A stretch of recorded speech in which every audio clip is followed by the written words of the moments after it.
warahmatullahi wabarakatuh. Kami dari kelompok 5 akan memaparkan materi yang ketiga, yaitu tahapan perkembangan peserta didik.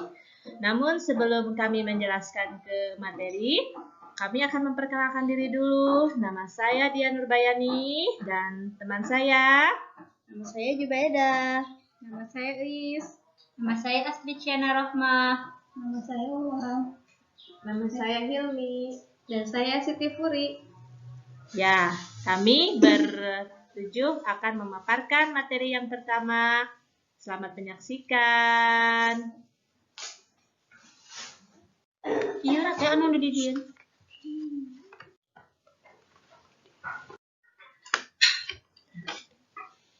Pengertian anak usia dini. Anak usia dini merupakan anak yang berada pada usia 0 tahun sampai 6 tahun. Usia dini merupakan usia yang sangat penting bagi perkembangan anak sehingga disebut golden age. Karakteristik umum anak usia dini: 1. Unik, 2. Egosentris, 3. Aktif dan energik, 4. Rasa ingin tahu yang kuat, 5. Eksploratif dan berpetualangan, 6. Spontan, 7. Senang dan kaya fantastik, 8. Masih kurang pertimbangan dalam sesuatu, 9. Daya perhatian yang pendek, 10. Bergairah untuk belajar, dan yang terakhir semakin menunjukkan minat terhadap teman. Unik artinya sifat anak itu berbeda satu sama lainnya. 2. Egosentris artinya anak lebih cenderung melihat dan memahami dari sudut pandang dan kepentingannya sendiri. 3. Aktif dan energik artinya anak lazimnya senang melakukan aktivitas. 4. Rasa ingin tahu yang kuat dan antusias terhadap banyak hal. 5. Eksploratif dan berpetualangan. Maksudnya, terdorong oleh rasa ingin tahu yang kuat, anak lazimnya menjelajah, mencoba, dan mempelajari hal-hal baru. 6. Spontan artinya perilaku yang ditampilkan anak umumnya relatif asli dan tidak tertutupi sehingga merefleksikan apa yang ada dalam perasaan dan pikirannya. 7. Senang dan kaya dengan fantasi artinya anak senang dengan hal-hal yang imajinatif. 8. Masih kurang pertimbangan dalam melakukan sesuatu. 9. Daya perhatian yang pendek. Dan yang terakhir, bergairah untuk belajar, semakin menunjukkan minat terhadap teman. Terima kasih.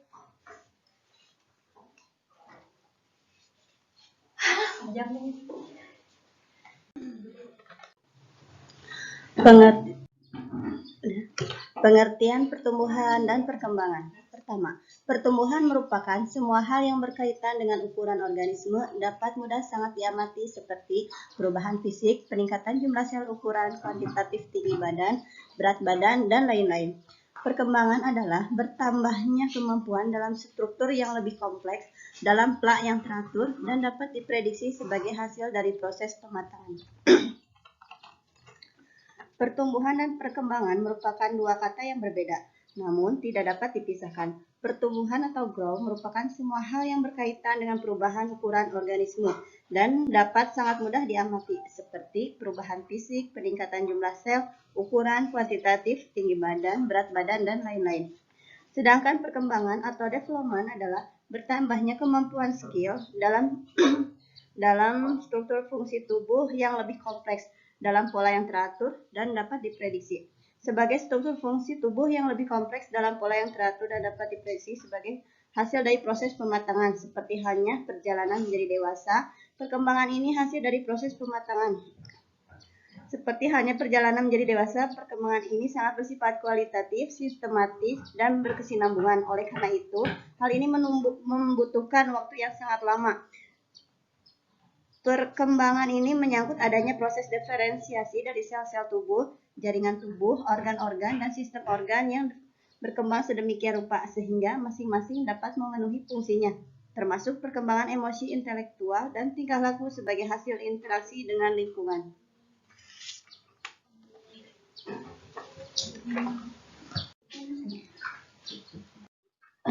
Ciri-ciri perkembangan. Ciri-ciri perkembangan individu dapat diperhatikan sebagai berikut. 1. Seumur hidup. Seumur hidup artinya tidak ada periode usia yang mendominasi perkembangannya. 2. Multidimensional. Multidimensional artinya terdiri atas biologis dan kognitif.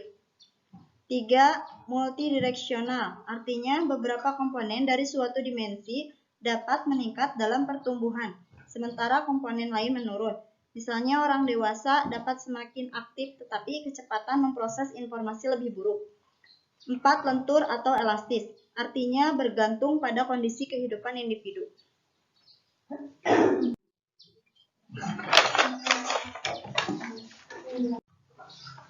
Prinsip-prinsip perkembangan. Proses perkembangan pada setiap individu prinsipnya tidak pernah berhenti. Prinsip perkembangan setiap individu prinsipnya tidak pernah berhenti, artinya perkembangan terus-menerus atau berubah-ubah dengan dipengaruhi oleh pengalaman dan belajar sepanjang hayat, dari semenjak masa konsepsi sampai pada masa kematangan individu. Yang kedua, proses perkembangan setiap individu prinsipnya saling mempengaruhi. Artinya, perkembangan individu saling mempengaruhi atau ada korelasi antara fisik, emosi, intelijensi, dan sosial. Dengan demikian, prosesnya tidak berdiri sendiri.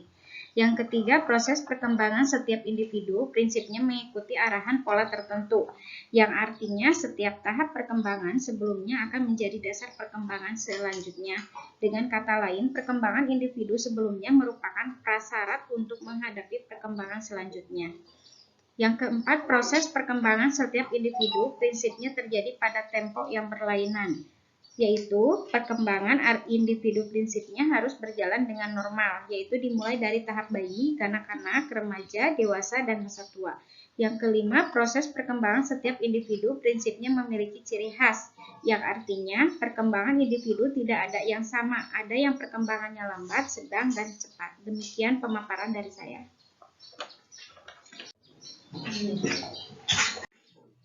Ya, baik, untuk selanjutnya yaitu fase perkembangan pada anak usia dini. Sebagai seorang yang dewasa, orang tua menantikan tonggak penting seperti belajar bagaimana untuk berguling dan merangkak.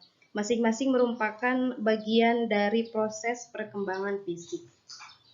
Sebagai contoh, perkembangan fisik anak usia dini itu meliputi bruto. Bruto atau besar, keterampilannya motorik melibatkan otot-otot yang besar, termasuk lengan dan kaki. Terus yang kedua yaitu dari otot besar meliputi juga berjalan, berlari, keseimbangan, dan koordinasi. Selanjutnya yaitu fine atau kecil. Keterampilan motorik melibatkan otot-otot yang kecil, yang diawali dari jari, jari kaki, mata, dan daerah lainnya. Terus tindakan yang memerlukan keterampilan motorik halus cenderung lebih rumit, seperti menggambar, menulis, memegang benda, melempar, melambai, dan penangkapan. Selanjutnya, tahapan pertumbuhan pada fisik anak usia dini itu meliputi otot yang sangat besar.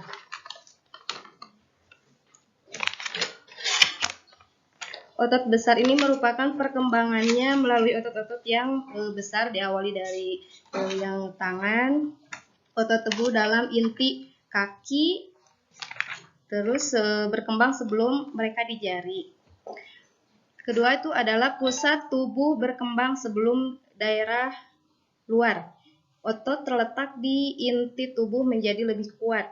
Dan yang terakhir, pembangunan berjalan dari atas ke bawah, maksudnya itu dari kepala ke jari. Inilah sebabnya mengapa bayi belajar untuk menahan kepala mereka sebelum mereka belajar cara merangkak. Terima kasih.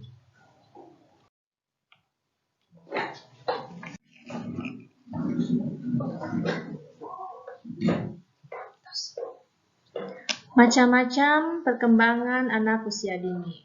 Yang pertama adalah perkembangan kognitif. Perkembangan kognitif anak usia dini meliputi perkembangan kemampuan kognitif yang berkaitan dengan daya ingat. Kemampuan menganalisa maupun kemampuan memecahkan masalah anak usia dini adalah peneliti kecil.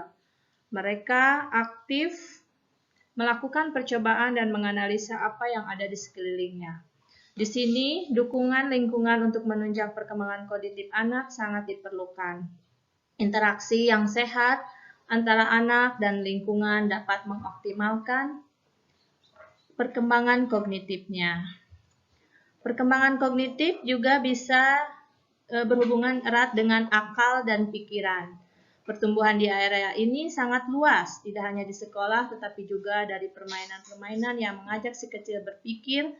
Pada aspek ini, ia akan belajar memecahkan masalah dalam kehidupan sehari-hari, berpikir logis, mengenal pola. Si kecil juga bisa menyebutkan serta menggunakan lambang seperti angka, abjad, dan menggambarkan sesuatu yang pernah dilihatnya. Yang kedua adalah perkembangan bahasa. Perkembangan bahasa adalah salah satu alat komunikasi yang paling efektif. Semenjak anak masih bayi, seringkali dengan menggunakan bahasa tubuh dapat memenuhi kebutuhannya. Namun, hal tersebut kurang dimengerti oleh orang dewasa. Oleh karena itu, baik bayi maupun anak kecil selalu berusaha agar orang lain mengerti maksudnya. Berikut adalah tahapan-tahapan berbahasa anak, yaitu 1.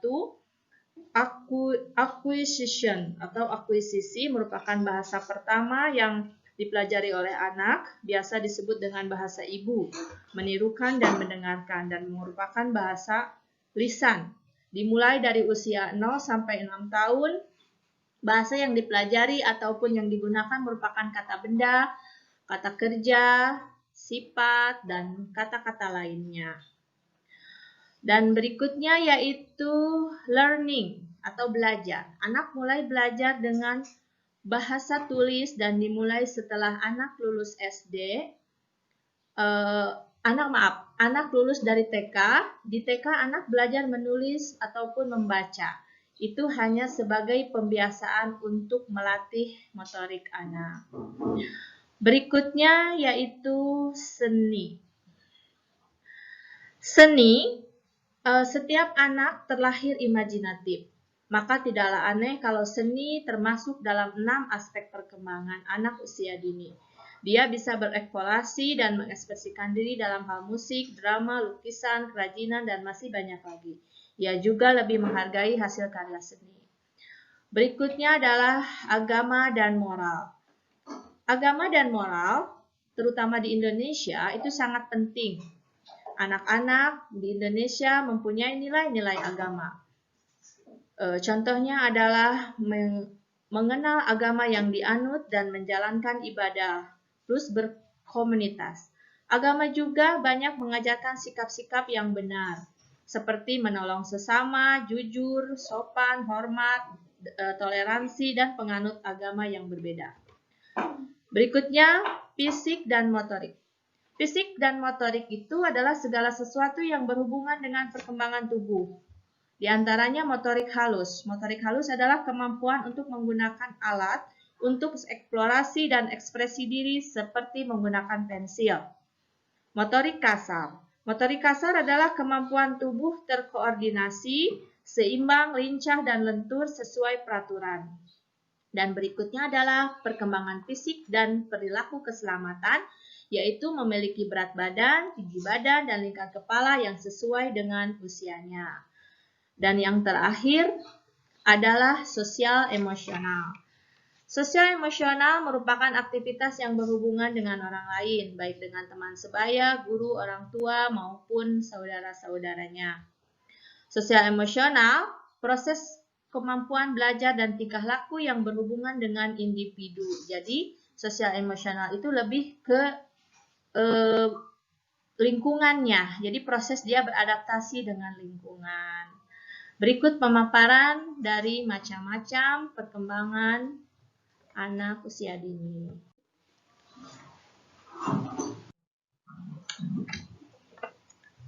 Untuk pembahasan selanjutnya yaitu permasalahan yang terjadi pada perkembangan anak usia dini. Permasalahan perkembangan fisik anak usia dini.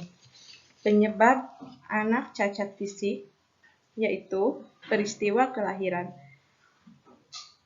Dengan persalinan yang tidak tepat, bantuan persalinan salah, fasilitas persalinan yang kurang memadai, banyak mengakibatkan kerusakan pada otak anak. Yang kedua adalah infeksi. Anak menderita infeksi yang merusak otak seperti meningitis, enkefalitis tuberkulosis, dan lain-lain.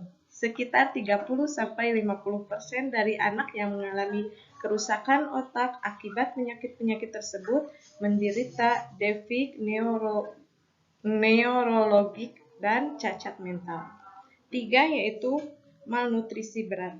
Kekurangan makanan bergizi semasa bayi dapat mengganggu pertumbuhan dan fungsi susunan saraf pusat.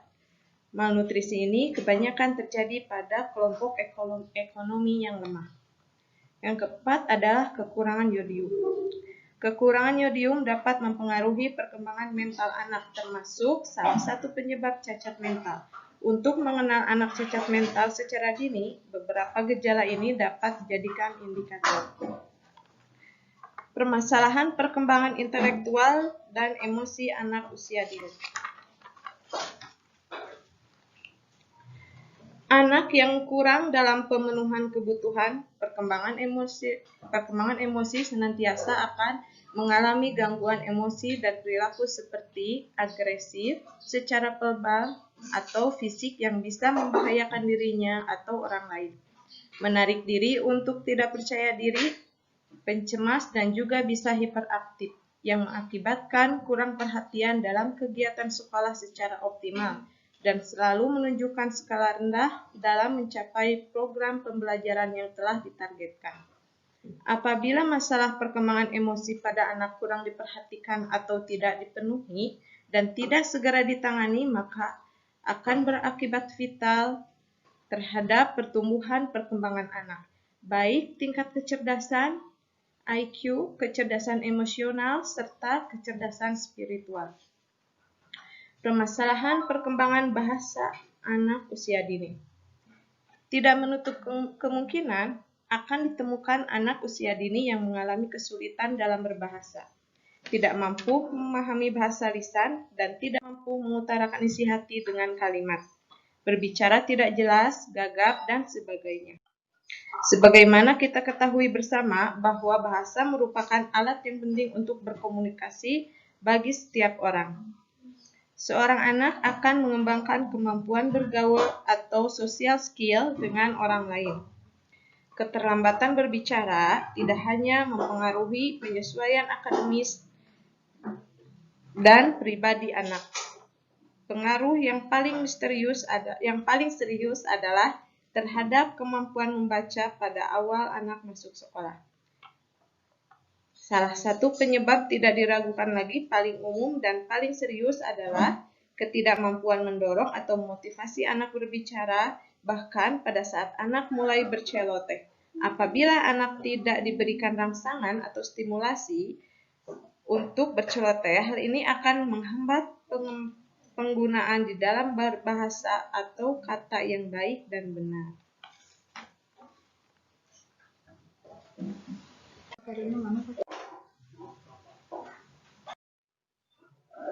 Faktor-faktor yang mempengaruhi perkembangan anak usia dini. Faktor keluarga dan ikatan. Satu-satunya pengaruh paling penting perkembangan anak adalah keluarga. Ikatan dalam keluarga membantu memelihara dan melindungi mereka secara fisik dan emosional. Ini termasuk gaya pengasuhan yang berbeda seperti pendisiplinan, santai atau campuran. 2. Faktor lingkungan fisik. Jika lingkungan tempat tinggal sempit dan berisik, akan mempengaruhi kepribadian anak. Jika terlalu banyak yang tinggal di rumah, dapat menyebabkan anak mencari bentuk-bentuk perhatian alternatif yang mengarah ke jarak emosional antara mereka dan orang tua. Situasi keuangan. Kekayaan memiliki dampak besar pada perkembangan masa kanak-kanak daripada pendidikan. Misalnya, orang tua yang kaya dapat menghabiskan lebih banyak waktu bersama anak-anak mereka, sedangkan orang tua yang kurang atau miskin harus memenuhi kebutuhan dan terlalu sibuk melakukannya. Demikian pemaparan tentang faktor-faktor yang mempengaruhi perkembangan anak usia dini.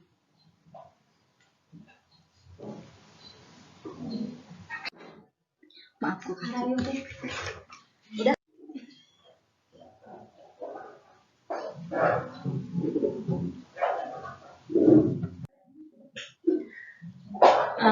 Berikut, alhamdulillahirabbil alamin, kami sudah memaparkan penjelasan tentang tahap perkembangan peserta didik, dan berikut kami akan lampirkan standar tingkat pencapaian perkembangan anak atau STTPA PAUD kurikulum 2013 Permendikbud nomor 137 tahun 2014 tentang standar nasional anak usia dini. Sebelum teman-teman semuanya menyaksikan standar ini, saya dan teman-teman akan menutup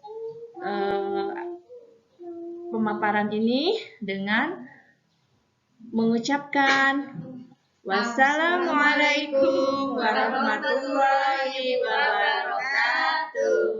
Selamat menyaksikan.